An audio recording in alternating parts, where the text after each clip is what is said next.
Тук съм от италианска страна.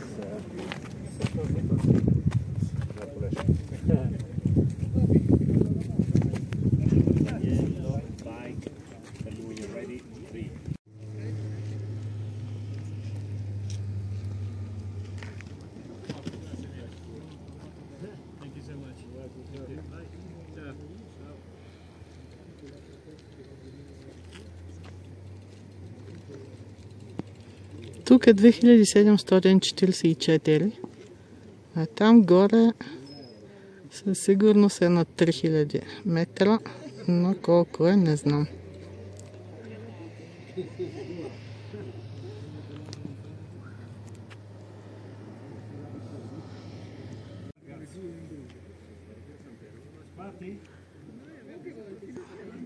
Вижте само какви зъбери имат Алпите.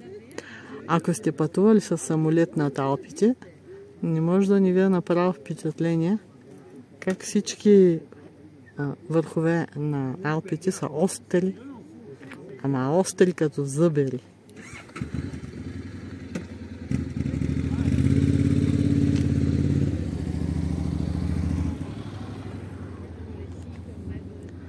Едни мухи има тук ни ядат на такава височина.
Вода навсякъде тук. Ето там, където е много бяло, хората слизат с ски. И тук има някаква хижичка.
Люляк. Цъфнал люляк почти през юли.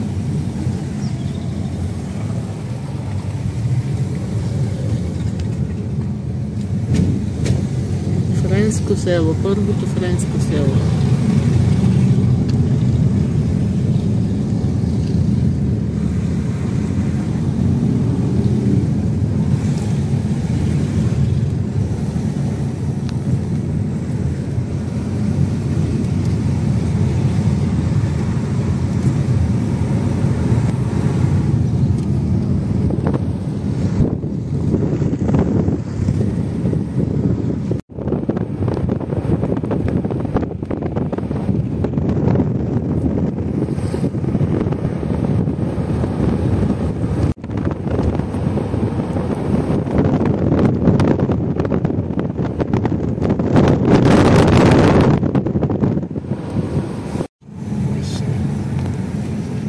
човек пак цъфнал края на юни.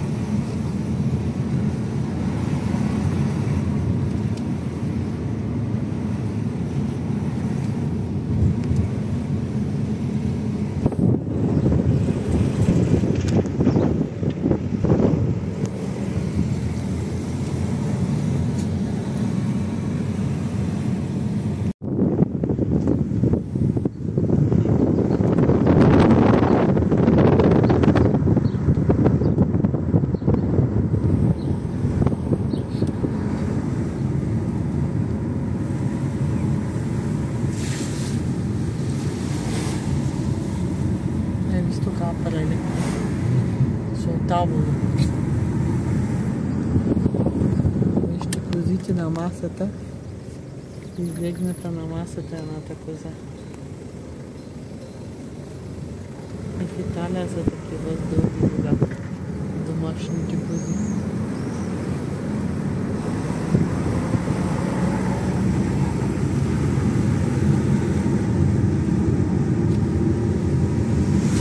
Tetti però molto brutti, c'è case che sono belle ma hanno tetti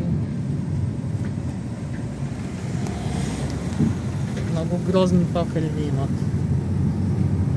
Има и хубави къщи, ама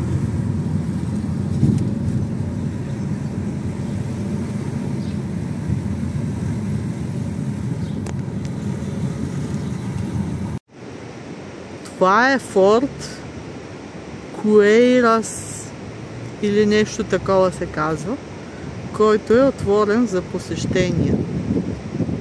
Тъй като нямаме време, някой друг път.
На път сме за Кол д'Изуард.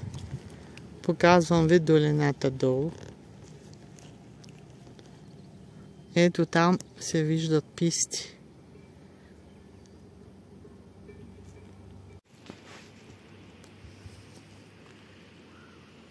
Намираме се в района на Кол д'Изуард. Виждате какво нещо, какво чудо е. Като пустиня.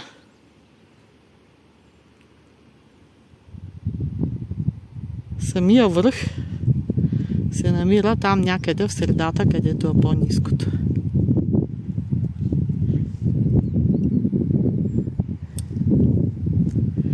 Много е горещо днес, хора. Тук на високото е 27 градуса.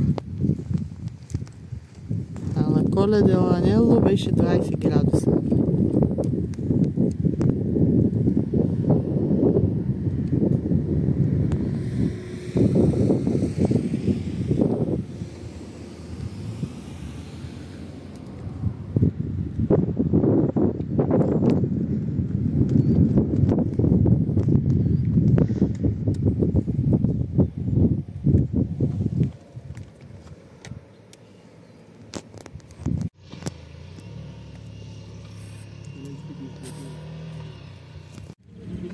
Ето, 2220 метра тук.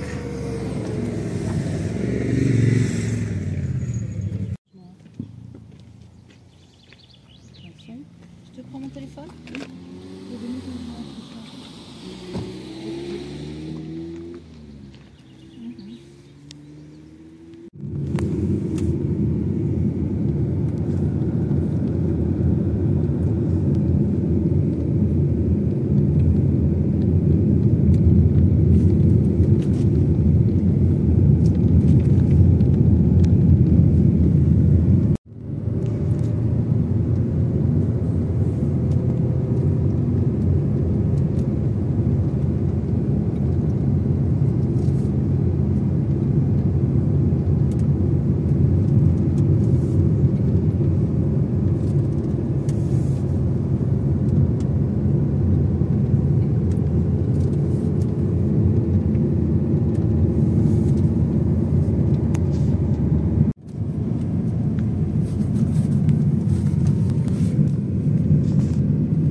d'Izoard.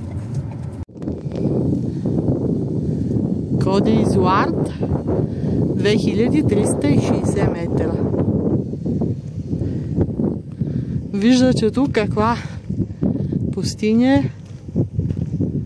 Няма стамбеки тук. Няма и сняг даже. Разтопене. И тук отиваме малко нагоре. Може да се разходи човек.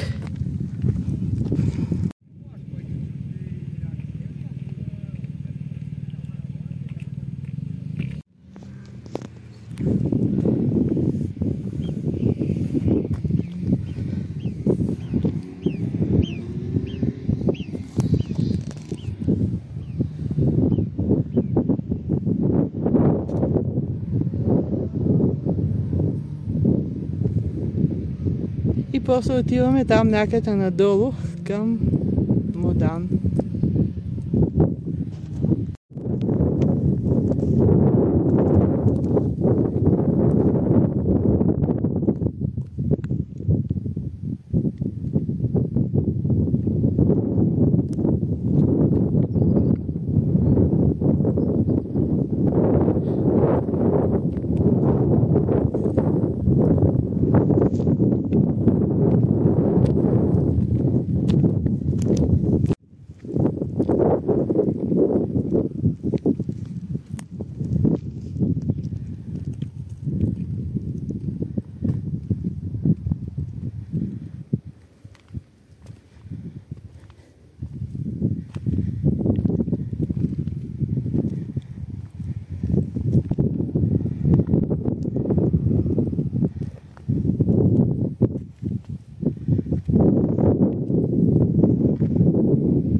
И това тук е най-високата точка на Кол d'Izoard. Някакви указателни табели са подготвили, ама не са ги сложили. Предполагам, че тук е около 2000.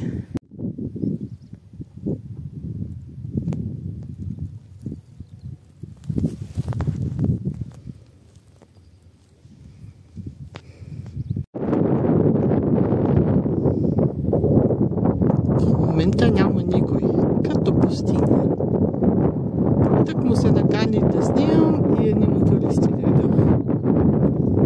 Добре, че е затворено заведението. Та се заминаха.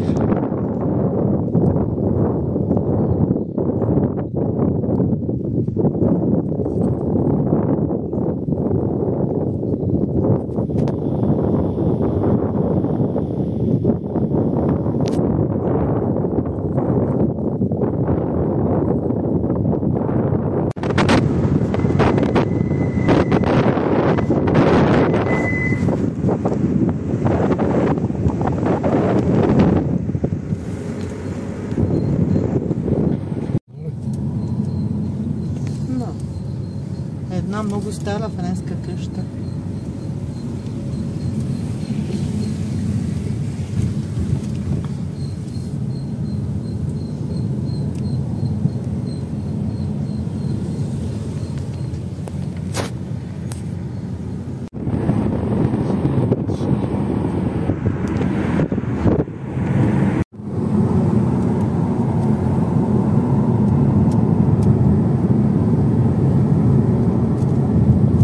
Това селце е останало като едно времешните, когато дойдох преди 20 и няколко години. С ръждивите покриви, разна работа. Ланслебург и Ланслевилът, ей така изглеждаха едно време.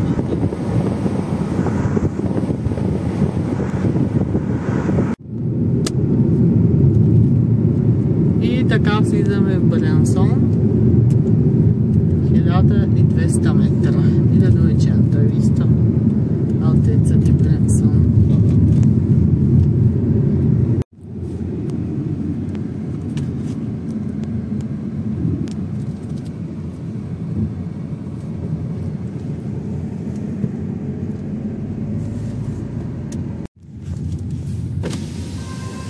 хора. Тук има феста в Бренсон. За съжаление, Тардив, късно е. Не знаехме това нещо. А тук се намира форта на Бренсон, дясно, който може да се посети. Там сме ходили преди доста години.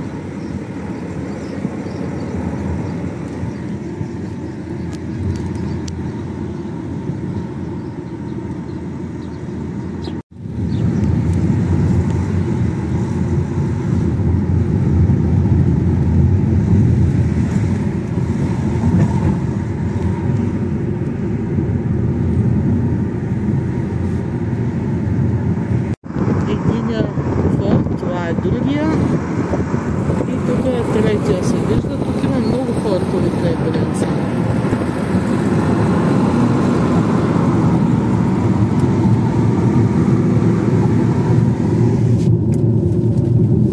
Тъй като това е последния по-голям град и тук са били изградени много фортове за защита.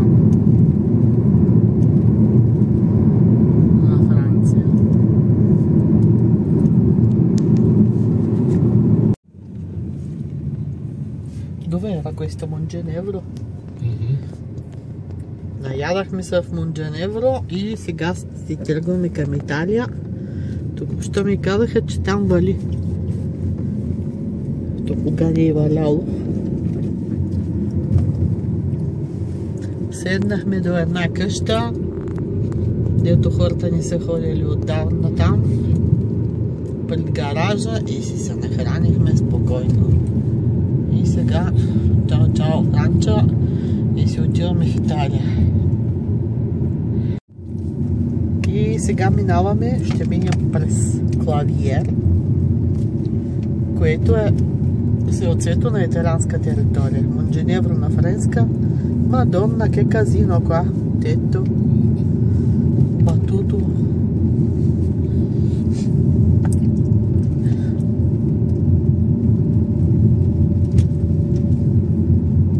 Двете селца са направили тунели да се минава, за да се избегнат задръствания тук и много коли, които преминават.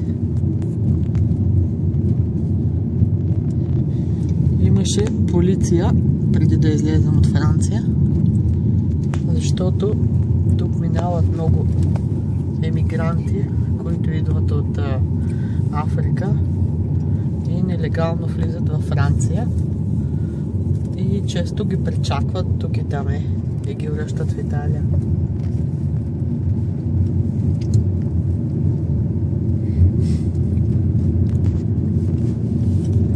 Ma non siamo ancora sul confine. Già passato, siamo in Italia. Ah sì, non l'ho visto. C'è un aereo lì.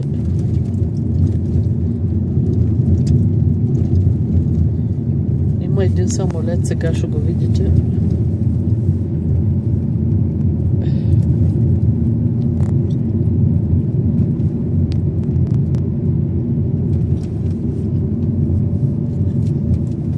Снижава се.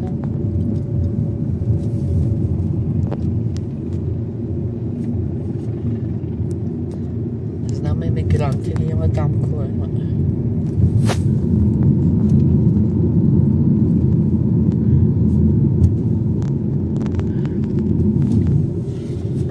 Айде Торино 86 км и сега вече няма лъжа измама, трябва да влезем в този тунел.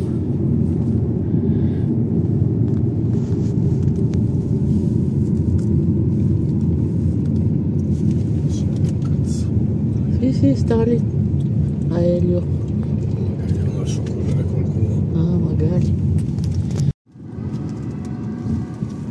Влизаме в Чезана. Току-що срещнахме една линейка, която отива явно на помощ там, където беше самолета. Сигурно има някой закъсал турист днеска.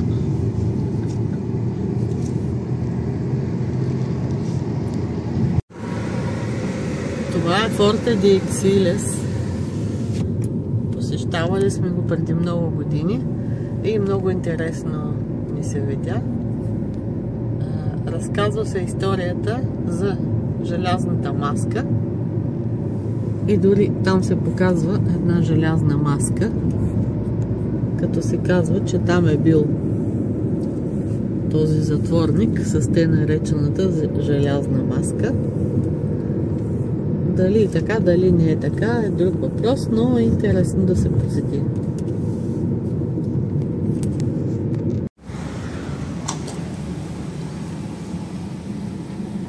Хора, такова нищо и в България не съм виждала. Не знам колко видяхте, ама то био антики, ма прекалено много. Слизаме в Суза и продължаваме за вкъщи.